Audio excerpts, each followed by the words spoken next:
Skip it up and that up. So another day and another mass shooting. Shockingly, this time it didn't happen in the United States. This actually happened in Germany, in Munich. It happened a few days ago, and it was done by an 18-year-old of Iranian descent. And excuse me while I look at his name. His name is Ali David Samboli. Now, what's scary about this kid is that he actually looked up to the 2011 Norway massacre, which was done by Andres Breivik. That he idolized that, and he used that to kill 9 people. And he was very calculated, and it's really, really creepy. He actually used Facebook to lure people to McDonald's, saying they're going to get free food there, so he could actually sit there and take shots at them and kill them. It's crazy, man. Police saying that they looked into him. He was a depressed loner. It's this typical profile. Again, even though he's from Iranian descent, they say he had no ties to ISIS or anything like that. He was just an angry kid looking to seek vengeance on people. He kept stash of books about shooting rampages in his bedroom. So this is calculated. This was coming for a long time from this guy. So it's sad. 9 people lost their lives, and there were obvious signs that this kid was ready to do something dangerous, and all the signs were missed. So typical horror story of a massacre. We've been through this time and time again, especially in the United States, and there's nothing really surprising here. It's just amazing that he was so calculated and cold that he actually lured people with free food to a place so he could then end their lives. That sends chills down my spine, man, because, you know, obviously he was crazed and off, but he was very cold and calculated too. So what was going on in this kid's head? Damn. But anyway, as much as this is the point and the reason why this video is being made, the main point of the video is there was a massacre, so there has to be a cop-out as to why the massacre happened. Okay, so he wasn't a terrorist. He wasn't part of ISIS. He wasn't, an Islamic extremist. So what can we blame? What can we point it on so we could point the finger at something and seem like we have control? And of course, the German government goes after video games. Germany's Minister of Interior, Thomas de Maizière, if I'm pronouncing his last name wrong, I do apologize, released a statement about the Munich massacre. And even though it's broken English because it was done with Google Translate, everyone knows that he is pointing the finger at video games. And I'm going to read to you now, in the broken English that's here, what he said. Violent video games on the internet for acts such as the massacre in Munich are responsible. I'm kind of adding a couple words to make it not sound as broken. The intolerable degree of violence that are glorified in games are having a detrimental effect on the development of young people. And again, this is from the Interior Minister of Germany. So here we go. Even though I've done tons of videos with studies linked in them, there was one in the UK where they actually did a study on 11,000 children for a decade, and they studied them playing games, and they said after the decade that video games do not cause kids to become violent. They're still going after it. Now, I know there's studies in the other direction too that say, yes, we've done the research and we feel that video games might cause people to become violent. But even beyond that, there's some interesting information that I have here. Now, we have the ESRB in the United States. Does Germany have some kind of system or rating system for games? Yes, they do. They have the USK, and they have USK 0, so it's made for all kinds of kids. It's a kid-friendly game. They have a rating of 6, so it's approved for children age 6 and above. They have approved for age 12. You're getting my point here. Approved for age 16 and above. And then they have if a game is mature, they have not approved for young persons age under 18, so you have to be 18 or older to legally buy the game. So even if there is some slight chance that video games may cause young kids to, when their brains are developing, to become violent, there's laws in place and there's a system in place to make sure they can't, with their own hands, get a hold of the game. And then at that point, if it's the parents that choose to buy the games for the kid, that's their responsibility. So even if it was true that video games might cause kids to be violent, even though I've done a ton of videos, I'll link some below, that video games don't, there's a rating system in there. It's just like there's a rating system for a movie. Like, and I always ask parents to look, I let my younger brother, I've let him play games like Left 4 Dead when he was like 9 or 10. And I say to people, at the same time though, Would you let your kid go see an R-rated movie? No. Would you let your kid play an M-rated game? Then they say yes. And to me, it's kind of like, why? Why would you do that? Because it's a video game, and video games you equate with kids. Now, I'm saying, like, my brother's great. He could play mature rated games. He's played Left 4 Dead and stuff like that, and he's fine. He wouldn't harm a fly. He's an honor student. You know what I'm saying? But you have to remember that you got to get that stigma that video games are for kids out of your head. That stereotype should have died, honestly, when the Sega Genesis was launched, or if you want to say it, when the PlayStation was released. You know, it's been video games being solely for kids died a long time ago. And as a matter of fact, I'll prove that now to you too. So there was a study done by Big Fish Games. They did a global study, not just the United States. They did a global study on who's playing video games. And there's some interesting stuff here that I want to show you. Now, you're probably thinking video games are played by kids. I bet you, Rich, you're so full of shit. You know, I'm so tired of hearing video games are for kids. Whenever I go on Call of Duty, I always hear kids saying they want to fuck my mom, blah, blah, blah, blah, blah.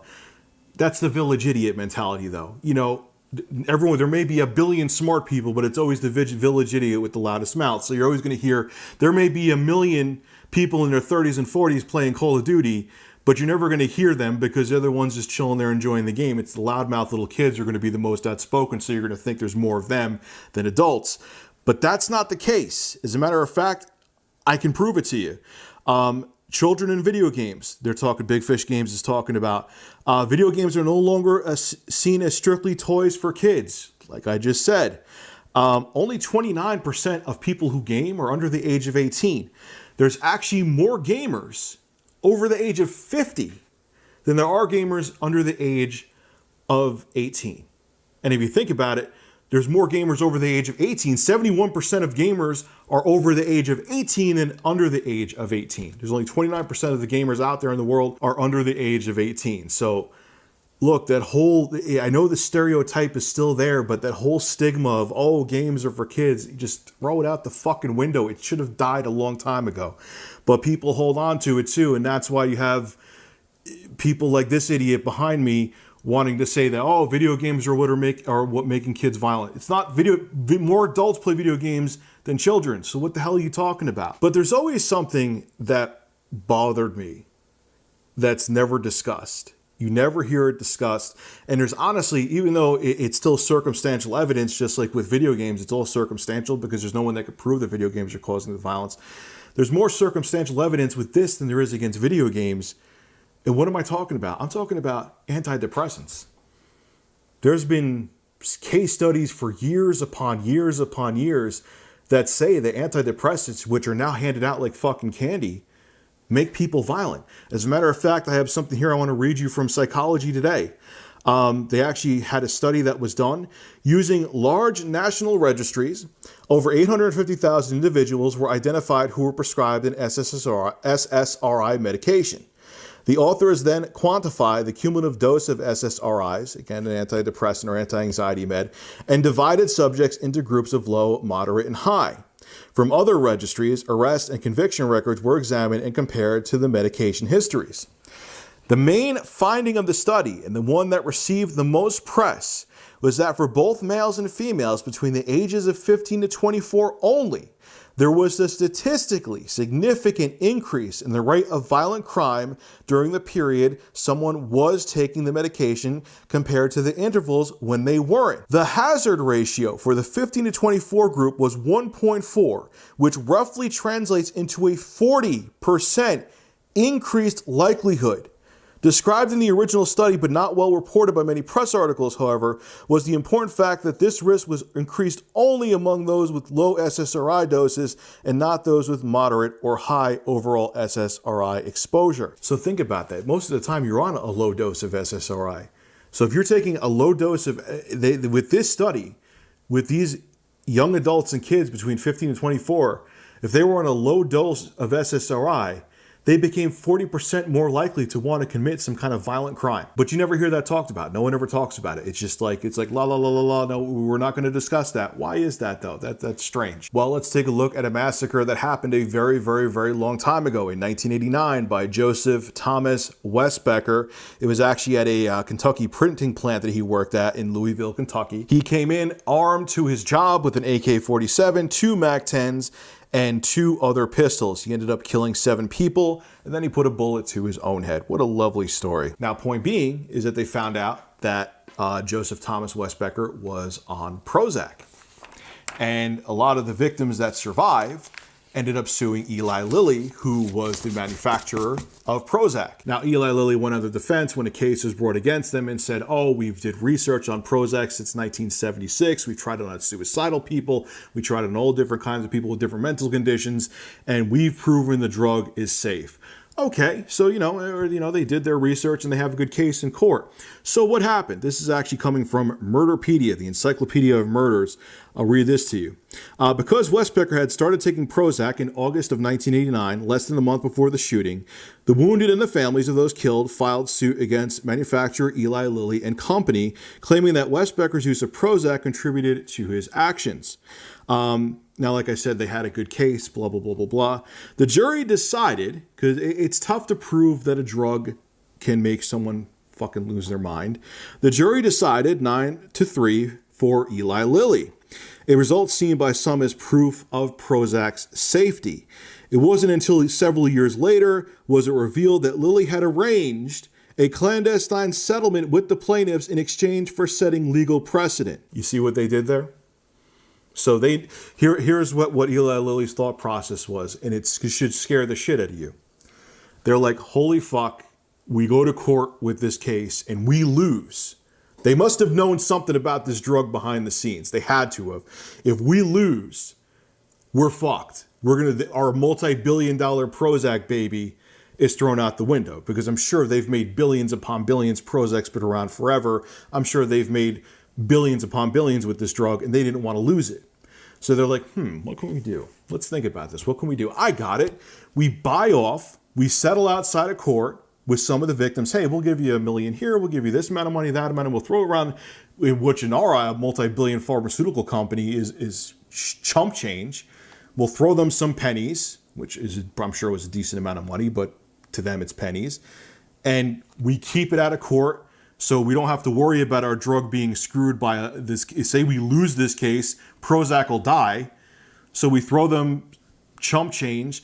Our drug survives because it's not legally shot down in court. And then we could go on and sell it for billion. We make our billions upon billions off of it by having every doctor prescribe it to somebody. If it's unsafe, who gives a fuck? We want to make our money. So we'll shut up the victims with a little bit of money, and we'll make billions over years upon years, because the court case didn't ruin our Prozac. Isn't that fucked up? You don't hear about that anywhere either. So they basically bought off the victims so they could have the drug survive the court case, so that, that it didn't legally get shot down, so they could keep selling it. So now who knows? Prozac may be dangerous for people, but because the court case was in their favor and they bought off some of the victims that were in that massacre that survived, legally it's considered safe, even though it may not be. Now, when you look at other mass shootings, there always seems to be some kind of antidepressant, SSRI, whatever the case may be, tied to the shooter. And I have 5 examples right here. Adam Lanza, the 2012 Newton, Connecticut shooting. He's fairly infamous. He was on Celexa, and he was on some antipsychotic medication called Fanep that is very controversial. James Holmes, the 2012 Aurora, Colorado shooting. He was on Zoloft. He was also on Vicodin, and there was evidence that right before he committed the massacre at the movie theater, he was on a whole cocktail of different kind of antidepressant drugs. Eric Harris, from the very infamous 1999 Columbine, Colorado shooting, was on Luvox, which is another SSRI. SSRI, by the way, stands for Selective Serotonin Reuptake Inhibitors. Sweng Hui Cho, from the 2007 Virginia Tech shooting, was on and off on Zoloft, Paxil, Prozac. Again, antidepressants. Kip Kinkle from the 1998 Oregon school shooting was also on Prozac. So are you seeing what I'm saying here? Look, this is circumstantial too. It's circumstantial, just like with video games causing violence is circumstantial. But when you look at circumstantial evidence with antidepressants, SSRIs, anti-anxiety meds, and circumstantial evidence against video games causing violence, there's a hell of a lot more evidence with antidepressants and anti-anxiety meds making people lose their mind and want to fucking kill people than there is with video games doing that. But it's never talked about. Why is it never talked about? I'm going to explain that to you too. Now, Germany is part of the European Union, and pharmaceutical companies lobby countries in the European Union. Let me read you something right here. Pharmaceutical companies in 2015 spent about 40 million euro lobbying European Union countries. They had extensive meetings with policymakers, and they had presence in advisory groups. So they were basically helping them make the laws and the rules, just like it happens in the States. The corruption's fucking everywhere. Underreporting and the continued avoidance by some of the EU's voluntary lobby transparency system mean that overall industry spending may be much higher than the transparency register reveals. So there's probably a shit ton more money than 40 million euro being given out to different countries to make sure that the drugs they want to get spread over there can get spread, and they're helping making laws. Just like it happens in the States, you have corporations sitting down with lawmakers, writing the laws for them. It's the same bullshit. And that's why, I mean, it's not proven, but I can assure you, that's why you'll never hear when these mass shootings happen, even though there's a ton of evidence that links them to mass shootings. It's still circumstantial. There's still has to be more research done, but you'll never hear them say, maybe it is the drugs causing people to lose their fucking minds. It's just as circumstantial as video games. I understand they both are. I know people are going to say, Rich, there's tons of people that take SSRIs, that take anti-anxiety medications, and they don't do things like this. They don't cause mass murders. But the same can be said for video games. There's millions upon millions of people who play video games who don't cause mass murders or don't go out and shoot up schools. But they're blaming them to take the attention away from something that actually has more evidence to it. Yes, both are circumstantial. Yes, there needs to be more research done to see if SSRIs are causing people or are a contributing factor to people doing these mass murders. But because these countries are paid off by big pharmaceutical companies not to talk about it, you'll never hear it. They'll blame everything else except it to make sure that people don't use their brains and think, maybe it is those anti-anxiety meds that might be a contributing factor causing these mass murders to happen. Corruption is a scary thing. Money causes people to lose their morality, and it's very frustrating. And this is why, guys, I like talking about politics.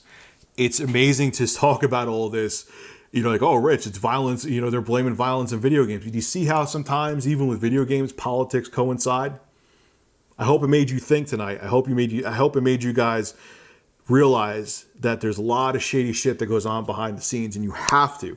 Even if you are just a gamer and you don't care about politics, you should care about it, because in the end, even if you just want a game, it may affect you too.